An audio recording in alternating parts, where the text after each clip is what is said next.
U.S. Navy and submarine attack an Iranian warship.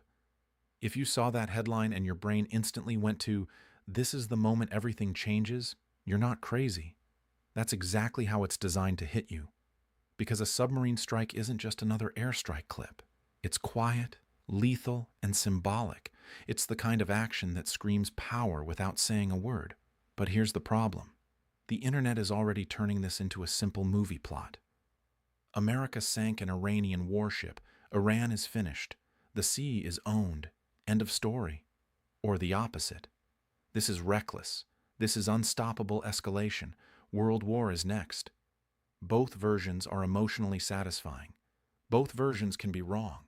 So let's do this properly, fast, clear, and grounded in what's actually been reported.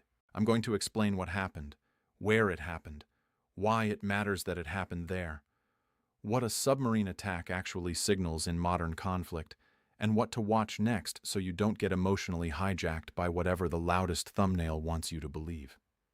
And I'll give you the mini payoff right now so you don't have to wait for the point. The most important part of this story isn't a warship sank. The most important part is the message. The fight isn't confined to one coast anymore, and the ocean is now part of the pressure campaign. Now, here's the baseline of what major outlets have been reporting. U.S. Defense Secretary Pete Hegseth publicly confirmed that a U.S. submarine sank an Iranian warship, widely identified as the Iris Dina, near Sri Lanka. Sri Lankan authorities have been involved in rescue efforts, and reporting has described significant casualties and missing crew. Iran has issued strong warnings in response, framing the strike as an act of aggression in international waters. That's the core. And already, you can see why this is a magnet for viral chaos. Because the words U.S. submarine and Iranian warship in the same sentence instantly raise the temperature. So, before we go any deeper, I want you to use one framework that will keep you from getting played. 3 buckets. What's confirmed? What's unclear? What's being sold? Confirmed is, the U.S. says its submarine sank an Iranian warship, and the incident occurred far from the Persian Gulf, near Sri Lanka, with rescue operations and reported casualties. Unclear is the full chain of events in the minutes leading up to it, what the ship was doing, what warnings existed, what the exact rules of engagement context was, and what intelligence drove the decision. Being sold is any version that turns this into instant total victory or instant inevitable apocalypse. Now, why does the location matter so much? Because most people mentally file U.S.-Iran conflict under one map: the Strait of Hormuz, the Gulf, nearby bases, regional shipping. This strike, as reported, happened near Sri Lanka, well outside the usual zone people associate with U.S.-Iran naval confrontation. That changes the psychology. Because it signals reach. It signals that if this conflict expands, it can expand along maritime routes that matter to the global economy, not just local coastlines. And that's why this is being described as a global shockwave moment. Now, let's talk about what the Iranian warship was doing out there. Because this is where the internet is going to fill gaps with pure imagination. Reported coverage has described the ship as participating in an international naval event and activities connected to India, an international fleet review, and naval exercises in the Bay of Bengal region. Whether you interpret that as routine diplomacy, strategic signaling, or opportunistic positioning depends on your worldview. But from a military lens, here's what matters. Warships don't have to fire a shot to be part of a strategy. Sometimes their job is presence. Sometimes their job is intelligence. Sometimes their job is to test responses. Sometimes their job is to show the flag and build partnerships. And sometimes their job is to complicate your opponent's calculations. So, when a strike hits a ship like that far from the usual front line, it suggests the U.S. was not only thinking about immediate defense, it was thinking about leverage and signaling. Now, let's break the pattern, because I need you to notice what's happening in your head right now. Your brain is trying to decide whether this is brilliant or reckless. That impulse is normal, but it's also the exact impulse that makes people easy to manipulate, because the right question isn't, "How do I feel about it?" The right question is, what does it change? So what does a submarine strike change? It changes 3 things immediately. 1, It changes deterrence math. 2. It changes maritime risk pricing. 3. It changes escalation dynamics. Let's take them one by one. First, deterrence. A submarine is the ultimate reminder that you don't get to choose when you're vulnerable. In surface warfare, you can see the ships, you can posture, you can shadow, you can create a standoff. With submarines, the threat is invisible until the outcome is visible. That's the psychological weapon. So if the US wants to say, you may not be able to operate freely even far from home, a submarine strike is one of the loudest silent messages possible. Second, maritime risk pricing. This is the part most people skip because it's not cinematic enough. But markets don't care about cinema. Markets care about risk. If a warship can be sunk in international waters as part of an escalating conflict, what happens next is not just military. Insurers react, shipping companies reroute, costs rise, delays stack, and every single one of those shifts shows up in prices everywhere, from fuel to goods to confidence. That's why maritime events have global financial consequences, even when the ship is just one ship. Third, escalation dynamics. This is where you have to be adult about it. When one side sinks a warship, the other side experiences pressure to respond, because regimes and governments don't just manage capabilities, they manage perception. If Iran responds directly at sea, the risk to global shipping increases. If Iran responds asymmetrically, through proxies, drones, missiles, sabotage, cyber, the conflict becomes harder to map. If Iran responds politically, through diplomatic moves, alignment shifts, economic threats, the effects can still be massive. That's why naval escalation is uniquely dangerous. It creates a menu of responses that touch the world. Now let's talk about how a submarine attack actually works, without turning this into a how-to manual, because that's not what this is. At a high level, submarines operate by remaining undetected, tracking targets quietly, and engaging with weapons designed for one purpose: sinking ships. If the strike was executed the way many reports imply, it likely involved a torpedo engagement. And that matters because torpedoes are not warning shots. They're designed to be final. That's why this isn't the same as an intercept, or a skirmish, or a near miss. It's a decisive form of engagement, which is why you should treat the messaging value as deliberate, not accidental. Now here's where people misunderstand the concept of international waters. They think international waters means safe. International waters means not owned. It does not mean protected. The legality and legitimacy of a strike in international waters depends on context, active hostilities, self-defense claims, declared operations, rules of engagement, and the broader conflict environment.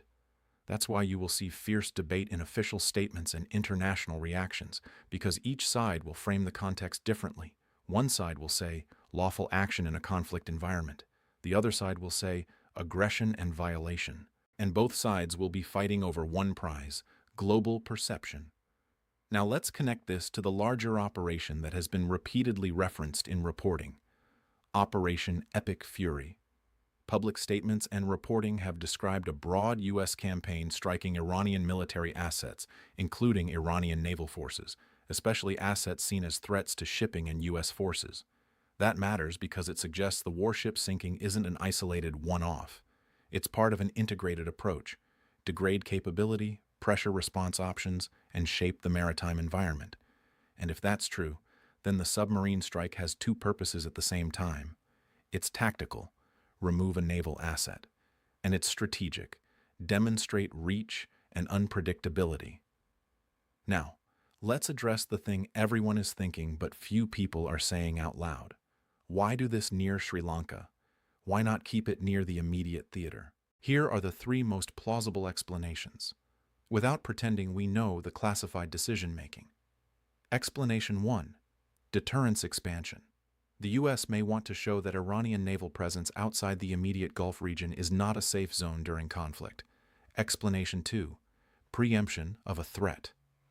If the ship was assessed as part of a broader threat picture, surveillance, coordination, potential future maritime disruption, then striking it could be framed as removing a capability before it can be used. Explanation 3. Signaling to third parties. A strike far from the Gulf signals to regional and global actors that the maritime domain is being actively contested and that alignment choices have consequences. Now, whichever explanation you believe, the effect is the same. It widens the psychological map of the conflict. And widening the map is how wars become harder to control. Now, I want to give you one pattern break, because this is the part of the video where most people would drift into abstract geopolitics. So I'm going to make it brutally simple. The sea is the bloodstream of the global economy. If the bloodstream gets threatened, the whole body reacts, even if you live nowhere near the Middle East, even if you don't care about politics. You will care when shipping costs rise, fuel prices jump, and uncertainty becomes a tax on everything. That's why this story matters. Not because it's dramatic, because it touches the world's supply lines. Now you're probably seeing people argue in comments about whether the US had to do it or shouldn't have done it. I'm not here to tell you how to feel. I'm here to help you understand what to watch next, because what happens after a strike like this is where history gets written. So here are 3 signals that matter over the next days and weeks. Signal 1, Iran's response domain. Does Iran respond at sea, in the air, through proxies, through cyber, through energy infrastructure disruption, or through political escalation? The domain choice tells you what kind of war this becomes. A maritime for maritime response increases risk to global shipping fast. An asymmetric response makes the map messy and increases miscalculation risk. Signal 2, shipping behavior and insurance pricing. This is where you see real-world consequences even before governments admit anything. If insurers raise premiums or pull coverage, if shipping firms reroute, if ports change posture, you'll see ripple effects everywhere.